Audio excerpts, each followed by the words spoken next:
First week of June, save the date. Yeah. Santa ako, Makina, Ontario. Be proud, be loud, Filipino. Wow! Dahil Yes. mayroong Filipino Park Yeah. na nandito sa Mattison, sa Boulevard in Mississauga. Ang motivation ito is for the benefit of our kababayan. 14-acre land park area. 14-acre land Land area, area. here in Mississauga. Yeah. And less than 1 year, we have our Philippine Park.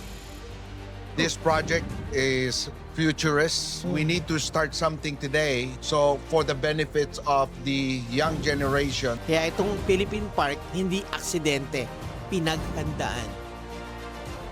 It's about time that the Filipino community must have also a Philippine Park. Hello everyone! Nandito tayo ngayon sa napakagandang Square One sa Mississauga para usap natin ang isa sa mga community leader na nag-a-advocate na magkaroon tayo ng magandang parke o park, the Philippine Park here in Ontario at located dito sa Mattison Avenue dito sa Mississauga. Samahan niyo ako sa To The Next Level with Rick Falco and Bal Abalos. Let's go!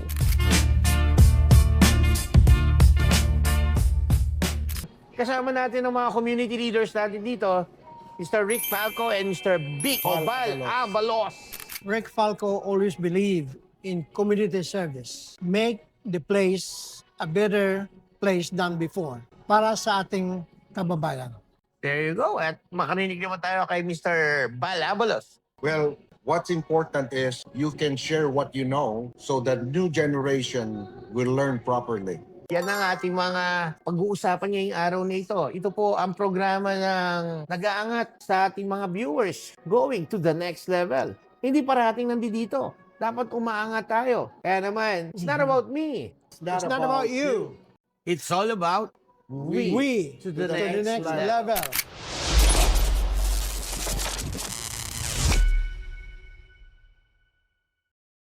Mag-usap tayo about the community now, not years ago. I've been with the community for half a century, servicing our Filipino-Canadian community in Toronto, Mississauga, even Brampton. But we'll focus on today's event about the Philippine Park. It was conceived way back in 2024 when our councilor, Caroline Parrish, at that time, is campaigning for the city mayor's office. Actually, my friendly relationship with Caroline Parrish is not about Philippine Park.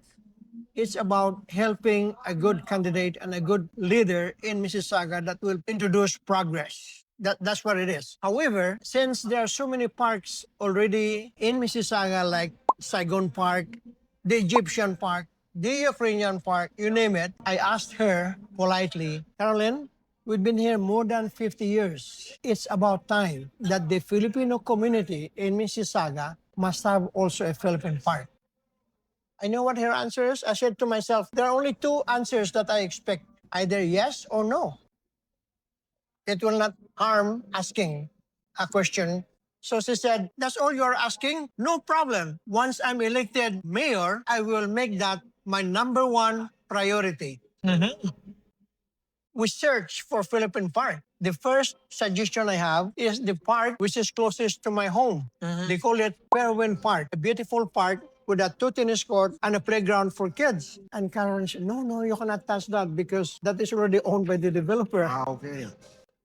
And the next thing I asked is, I want the 9-hole golf course park, which is now converted into a park and still under work in progress. I said, Rick, that's another wrong choice. That is already earmarked for the indigenous of Mississauga because that land is their holy land. You cannot touch that. And one of our community leaders by the name of Lo Rus suggested, why don't we go and visit City View Park, which is right downtown? And I also looked into another park, which is Redstone Park. Anyway, to make the story short, we focused on Maxward Park after we did our research. Why? Because that is a big park, 2 baseball diamonds, 2 tennis courts, plus a picnic area, but without the children's playground. So, because that is in the middle of commercial industrial neighborhood. So anyway, there's a pros and cons because that park itself, there's no residential. If you have loudspeaker during your fiesta event and Correct, so correct. forth, nobody will call 911 to shut your sound system down. And it's close to the boundary of Etobicoke, Toronto, close to 401, close to 427, and the parking lot is huge. So I said, this is a good park. And it's also one of those parks that is already mature, meaning there are beautiful flowers in Yeah, spring, alright. summer. Max Ward Park is named after the owner of Ward Air. And it's a good thing that this park is now moved closer to the airport for the observation of the airplane. So anyway, Carolyn said to me, after 3 months, I follow up after the election. I said, we want this park. I said, okay, leave it with me. I will do a research. And she did right away. But the good thing is the widow of Max Ward is still alive. But she is unreachable at that time because she is now in the US, warming up. Said, once she's back, we will approach her to rename the park Philippine Park. So that was the beginning of the Philippine Park, a 14-acre land park area. 14-acre land Land area, area. here in Mississauga. Yes. And less than 1 year, we have our Philippine Park. Mula sa pagre-report mo sa ating mga viewers Mhm. na development ng pitch mo kay Carolyn Pares na isa katuparan na itong Philippine Park. Kung may Batman, may Robin. Kuya Bal, baka may gusto kang idagdag sa kanyang nakakwento. I known Rick for a little while now, and what I like about him is he's very, very good in negotiation. So when he did the negotiation here, it's beneficial to all Filipinos, not only in Mississauga, to all Filipinos here in Canada. So I appreciate Rick, his talent and his ability to make this happen for the benefits of all of us Filipinos. So maybe I will add that, and thank you so much, Mr. Rick Falco, for hard work, and of course the spouse of Rick Falco, Net. Thank you, Ron. Alright. Again, kung may Batman, may Robin, na ang galing ng sinabi ni Kuya Bal, in-emphasize niya si Sir Rick, one good negotiator. Oh my Lord. So Carolyn Paris invited me that I need to deputize meaning to represent and speak on behalf of the community to the city councilors to approve the naming of the park. So that's what happened. And through her promise, we have officially the Philippine Park last Officially. June 11, 2025. And this coming June, June 6, June 6, buwan ng wika yan sa Pilipinas. actually, the month of June is what we call the Filipino Heritage Month in the entire In the country. entire country. This was enacted into the parliament a long time ago. They recognize the contribution of Filipino Canadians in the entire country. Just in time, I guess it's destiny. It happened in June, the unveiling, and now the anniversary will be every June, first week of June or second week of June. Alright. So, mga viewers, first week of June, save the date. Yeah. Santa ako, Makina, Ontario. Be proud, be loud, Filipino. Wow! Dahil Yes. merong Filipino Park na nandito sa Mattison, sa Boulevard in Mississauga, courtesy of the initiative of Mr. Rick Falco. Kasama din niya ang community leaders. They were invited me here to have a fellowship copy. And at the same time, kwentuhang may kwento, may kwenta, at merong pakinabang. And also would like to mention the board of directors The board of directors. of Philippine Park, how it come about.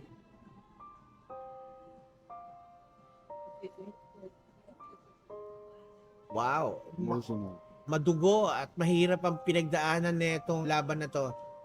Naging emotional ngayon si Mr. Rick Falco. I didn't expect this to happen. Rick mentioned about the future, and he talks about the board of directors, and most of them are in their 70s, I would say, and only a few were in their 50s. So he was looking for young ones to take over or maybe manage this later on for the betterness of the Filipino community, specifically this park, so at least they can continue the legacy of this park. I know he just touched base on that a little bit, but for sure, when he start talking about it again, he will tell you the whole story behind it. Back the memory. Yeah, absolutely. Naalala ko lang yung aking mentor na sabi niya, if you want to form a group, especially non-profit and volunteer group, you choose your leaders that will back you up and that will join you, your team.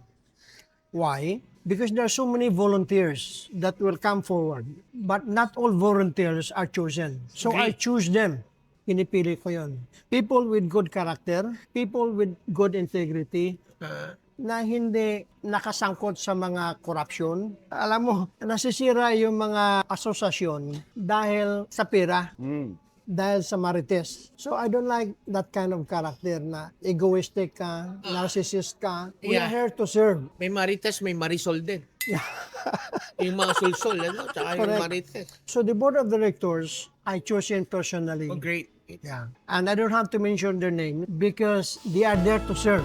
Ang ating motto sa Constitution is community service. Not service ko, not service mo. Service natin lahat Community para sa bayan. service, yeah. No, I'm lost of that because naalala ko nga yung aking mentor na si the late Monsignor De Sosa. Wow. Kasi hindi lahat katulad ng puso mo. Correct. Meron din na gustong pumapilang. Mhm. Pag andun na, mag-abandon yan. Wala na, di ba? Masisira lang yung grupo. Kuya Rick, it reminds me about this leadership quote ni John Maxwell. Everything rises and falls on leadership. What does that mean is, pag maganda, puri sa leader, pagka pangit, sisi sa leader.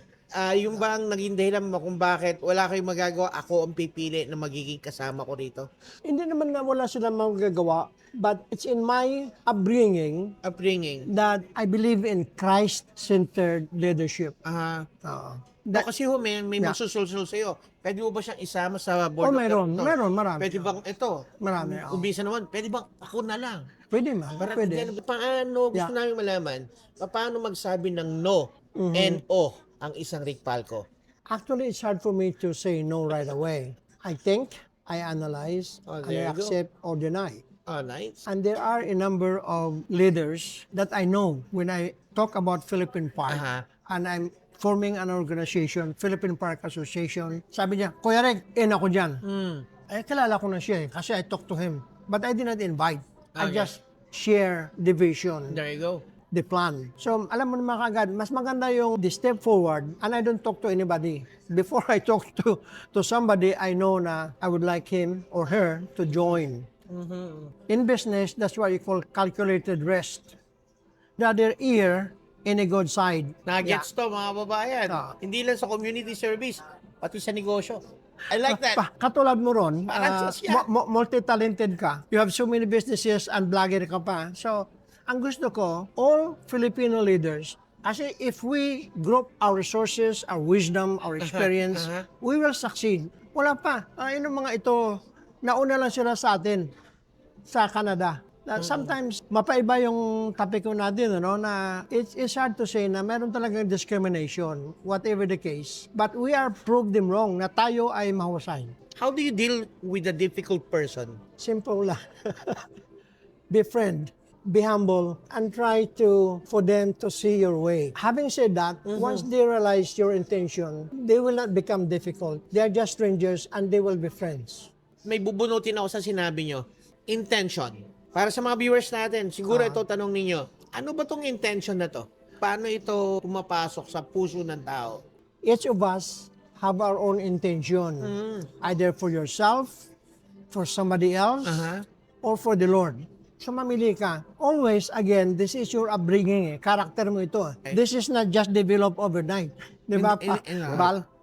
Ang intention is always not just for you, but for everyone else, for the good of everyone. From the word intention, parang pumasok sa isip ko yung word na decision eh. Can you correlate that one? Intention and decision. Well, first you will have an intention, purpose, Purpose? and then you weigh things, analyze, you make and conclude a decision. Boom. That's the process. And that decision will lead to action. Exactly. Kaya Enforcement. meron tayo nito. Meron tayo nito. Oh, my Lord, look at that. Wow. Making it Ang happen. dami nating nuggets dito, mga kabayan. Kaya naman, it's not about me. It's not about you. It's all about We. to the next level. Can you walk us through your journey habang kinoconceptualize ito? Ano yung mga naging hadlang pero na-overcome? Well, number one, yung selection ng mga officers, I'm asking them to commit. Although this is a volunteer work, but there's a certain responsibility. If you don't accept that responsibility, nothing will happen. Teamwork ito Teamwork. sa lahat. Wala namang hadlang na major. Okay. Ang importante kasi when you form a team, you are working in harmony. You don't have to overcome a big struggle. Coming to this, before that, as I said, I choose them and we visualize kung ano yung maging itsura ng Philippine Park. Uh-huh. So meron tayong pavilion, we call it Philippine Pavilion. This is unique because ang roof nito is salakot and you will not find it anywhere in Canada. And then, the Wall of Heroes. We named this park Philippine Park, not Rizal Park, not Dr. Jose Rizal Park, because we want to include all heroes, not all, but selected heroes that will be in the entrance ng park. And we will have a children's playground. Unfortunately, the city of Mississauga prohibits displaying of foreign flag sa property ng city. Apo. With the city of Toronto is now enacted as well that you cannot raise flag anymore at City Hall effective this year. Okay. Pero yung mga nakabook na, they can have that event. All the flag raising event dito sa Mississauga is done at City Hall, Okay. pero not in the park. Okay. So when you say number 3, flag poles, ilang flag po yung ilalagay dyan? Actually, ang plan, we have 3 flag poles. 1, City of Mississauga. 2, Canadian flag which represent the federal and the Philippine flag. Sa entrance yun. Bungad, ano? The entrance. The permanent washroom is still work in progress. This is the most expensive project. Wow. But this will be sponsored by City Hall. Right now, there's no permanent washroom. Okay. And that is our number 1 priority. But the cost of that is almost over $1 million. Wow. You know why? Because there's no excavation, there's no sewage system underground. Yun ang it will cost more than the building. And we already talked to the mayor, the councilor, and the city planners about this. So the budget may come in 2028, Grabe. 27, 28. We encourage all Filipinos in Mississauga that please help us make this happen. If we have one solid voice to our elected officials, it will be more and stronger. So yun ang ating mga vision. And in the future, mayroon pa tayong mga, ito lang initial basics needs muna. So nakikita ko rito sa map natin, meron tayong tennis court. Yes, baseball diamonds. Wow. Ang Pilipino mahilig sa basketball. Kuya Rick, nasaan dito yun? In fact, it's good that you mentioned that. Yeah. We included that in our development plan Okay. when we first presented sa mayor and councilor. Ang sabi namin, can we close one of the baseball diamonds to make way for the basketball? The answer is, sorry, you cannot because there's a big demand for baseball diamonds. And baseball diamonds is rented in the whole city. Lahat ng baseball diamonds is rented all year round. That's 320 per baseball diamond for one day. So that's a good revenue. And this is owned by the city. So all we can do is request. And what we would like to request also is additional tennis court here and pickleball because there's still space. In here is a building, no? Commercial building ito. But here is space that can have a space for pickleball, which is not too Do we big. have an indoor stadium? Meron ba tayong indoor venue dito na for indoor events? Wala. We will have the pavilion with the roof. Yun na yun. Yun Ang na yun. pavilion po natin, how many capacity? We are looking from 30 to 50. Maliit lang. Maliit. Yeah, because if you can look at the map, this is the picnic area. It's not a huge compared to the other like Mississauga Valley Community Center. But again, this is the biggest Filipino community park in Canada. I just noticed, Kuya Rick, Philippine Park, pero merong nakalagay dito, artist impression. Yes. Can you tell us, bakit nilagay po itong words na to, artist impression? Actually, this is the artist that produced this. This is still subject to delivery of the city. Okay. Actually, this is what we call Philippine Park Development Master Plan.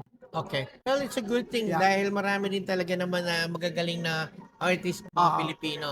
From music, from arts, from Oh, yeah. sports. The master plan was started by one of our members, si architect Jen Lopos. But this one, artist impression, is created by my own brother, Jose Falco Jr. I said, create another one para medyo iba naman ang design. This is the second impression. And for now, we are still looking for engineers like civil engineer, structural engineer, and an architect. Not to design, but help us to present this to the city planners that they can understand the language. I am not an architect. I am not an engineer. I am an accountant by profession. I know a little bit of business, but when it comes to construction, structural, it's not my my specialty. Do you have any plans to call out our kababayan who are may bahagi in the arts of engineering, architects, ng consultation? Yes. Do you plan to have that kind In of fact, event? this is word of mouth. I already announced this several Great. times with the executive officers and directors, but we don't have exposure of the blog like yours. Maybe we could Na call them out. somebody can Step in. and Yeah. and volunteer their skills and talent. We know a lot of Yeah. architects here in Yeah. Yeah, we know Canada. too, but some people are not, Not ready. not community service for free. I know. What we are calling you mga kababayan, ito ay bayanihan concept. There we go. Oo. Because I know we have associations. We have PhilConstruct Association. Or we have United Architects of the Philippines here in Canada. Yes. And may mga engineers din tayo na may associations din. Yes. You know, guys, if you guys can step in, reach out to Mr. Rick Falco. Better together rather Yeah. than two heads are better than one, sir. Right? And we have the Knights of Rizal, who is involved in this project as well. Knights of the Wall Rizal. of Heroes. Yep. And we already initiated discussions with Sir Popoy Kanya, a retired commander of Knights of Rizal, but still influential sa active duty ng mga commanders ngayon. So they are working on having a statue or bust of Dr. Jose Rizal, our Rizal national Shrine. heroes, Yeah. as the key figure in the Wall of Heroes. Okay. So mayroon tayong Lapu-Lapu, mayroon tayong Bonifacio, Del Pilar, and World War II heroes as well. And heroes of today. The only difference of heroes of today is you should not be living.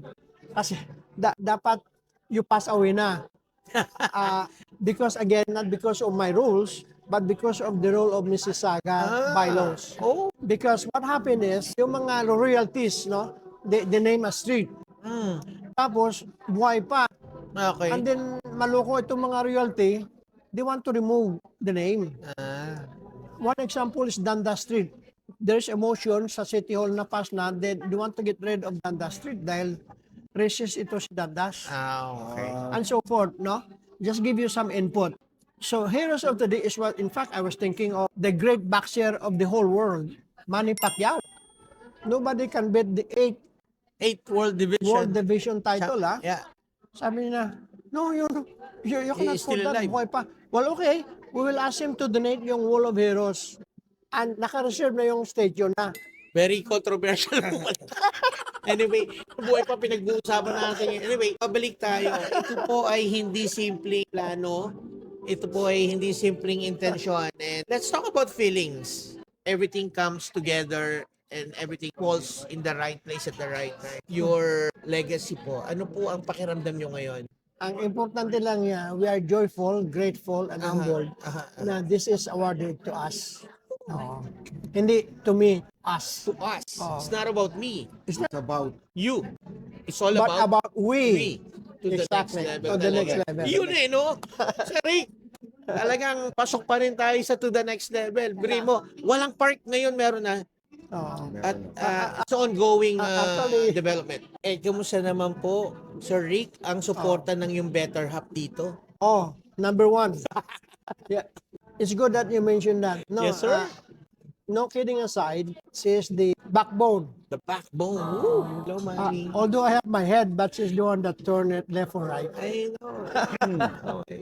Ito po, ang makakapanood nito, bata, matanda, may ipinawala, pwedeng manood ng podcast na ito, the beginning and the journey of our Philippine Park in Mississauga na masasabi nating wow talaga. Ngayon po, puntahan natin yung palapit na anniversary. Tell us more about this event, Mr. Rick. Okay, before we talk about the event ng June 6, Apo. I would like to mention this. The Philippine Park Association will have our first induction of officers May 9th. So we are inviting everyone to please join us in this gala night dinner dance sa Person Conference Center. This is our first official fundraising. All proceeds will go to the Philippine Park Development.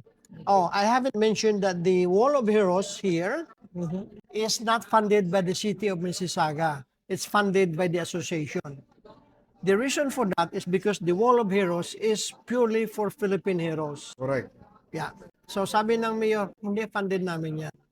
But make it your number one priority so that you have a landmark right there. And also, we don't have a beautiful sign yet. We are also raising funds for the big Philippine Park signage para makita ng mga kababayan natin lahat. Although when you Google now, makikita mo doon sa Google map. Correct. It will bring you to Philippine Park. And again, ang backbone organization nito ay ang Philippine Park Association. 5 dekada, Mr. Rick. That's 5 dekada na. Yes, that shows you how old am I now. That shows how young you are right now. Ano po ang inyong mensahe sa mga bagong Okay. dating, new immigrants in Canada Yeah. at matagal na dito? Before that, I would Sige like po. to answer your June 6 question. Yeah, June 6 po. Yung June 6 question is our first official inauguration of the Philippine Park. This is partly funded by the city because this is a city event. But since Philippine Park Association is the one that is working Mobilizing, yes? and acting as a steward of Steward. Philippine Park, we are the one in charge of the celebration. Okay. So we are inviting again Bayanihan concept. If you have talents in our cultural presentation, you can bring your band, live band. Yeah. You can contact our coordinator for cultural presentation, Rec Torres, Maria Cabilan. We have limited numbers, 1 hour and a half maximum sa program. So, contribution of cultural dances, whatever song or Yes, ano dan- man, live song, band. dance, mga drums, yung mga harmonic, Yes. yung mga pampesaw talaga. It's Yeah. gonna be a display of culture and heritage. June 6, hanapin lamang ang cultural coordinator nila na si Rec Torres Rick Torres, and Maria Cabilan. Maria Kabilan. Ang mga number ilalagay natin dito sa baba. I-reach out nyo sila. May talento ko ba sumayang? May talento ko bang kumanta? Or yung ating mga ati-atihan, yung ating mga cultural dance, sa mga kapatid nating mga Muslim, no? May mga Yes. cultural dances tayo na Yes. you want to display to the next generation. This is it. This is about time to display the culture and heritage of our country. Mabuhay ang Pilipinas dito sa Canada. At syempre, ang Philippine Park Association. And also, there's a Philippine artist group in Ontario that will display their work of arts during that day, June 6.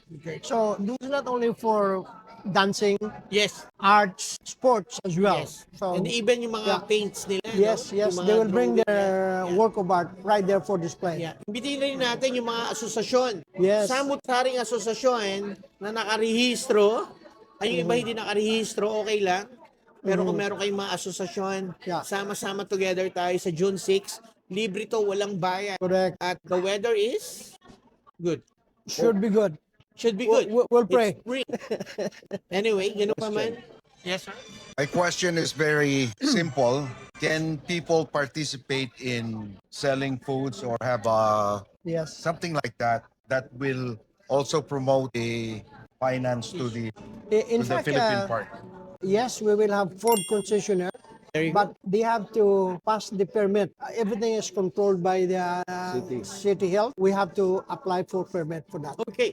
At sino pong coordinator para sa mga food concessionaires at sa non-food concessionaires? Okay, so for sa mga performances, Rick and Maria, Rick and Maria. I'm thinking of one of our directors, si Sergeant Philip Mendoza. Oh, yeah. He's good in logistics and security.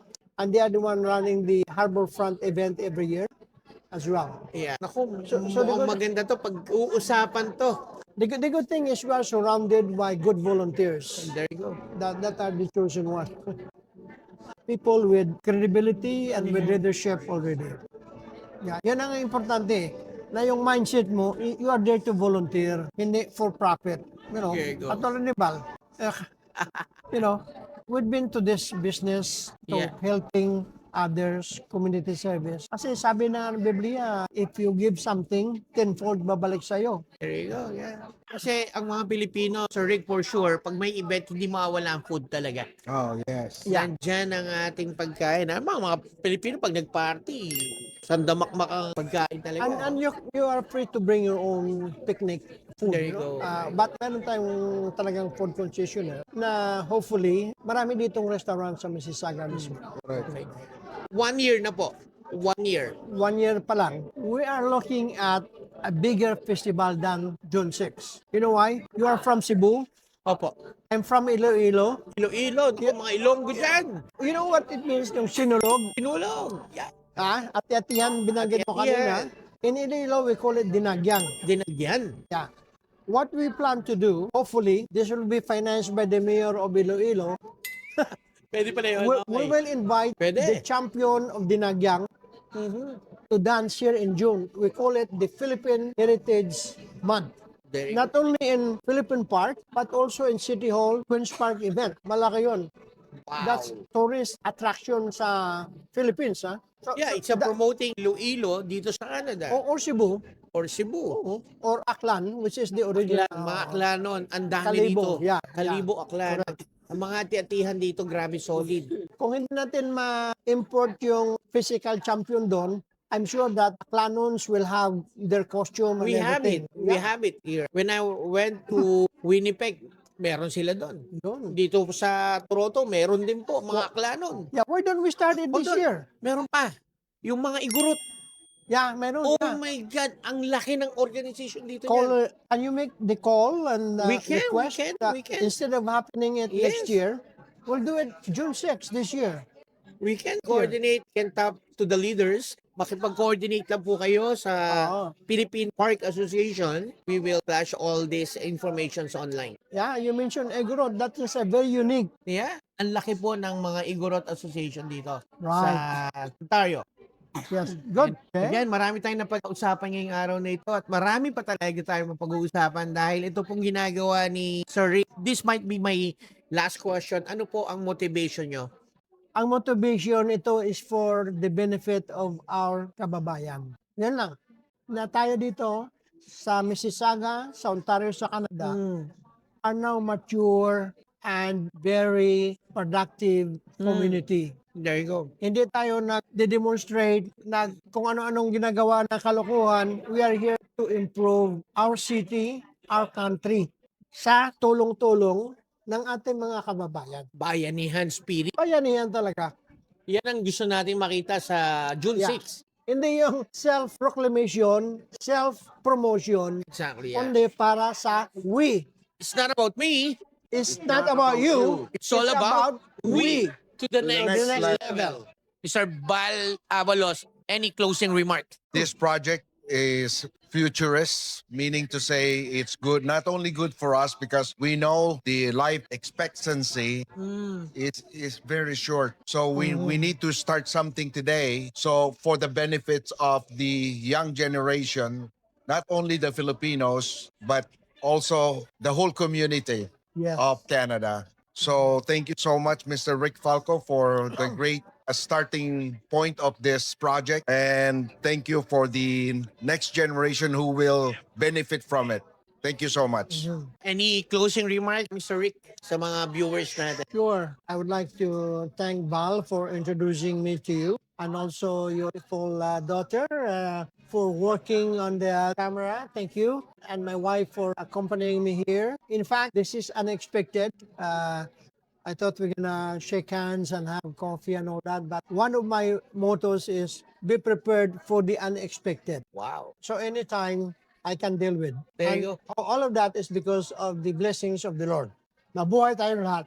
Maraming salamat, Mr. Rick Falco, Mr. Bal Avalos. At sa ating pagtatapos, pansamantala, iwanan tayo ng mensahe na pwede ba natin paghandaan yung hindi naasahan. Pag sinabi mo ng mabilis yan, ang sagot nyo hindi. Kasi nga, hindi natin naasahan. Pero dahan-dahanin natin ang tanong, pwede ba nating paghandaan ang hindi naasahan? At ang sagot mo, pwede. Kaya itong Philippine Park, hindi aksidente, pinaghandaan. Mabuhay tayong lahat ng matagal at ng masaya. My name is Ronald Alator. I'm daily podcaster dito to the next level. It's not about me. It's about you. It's all about we to the next level. Peace out.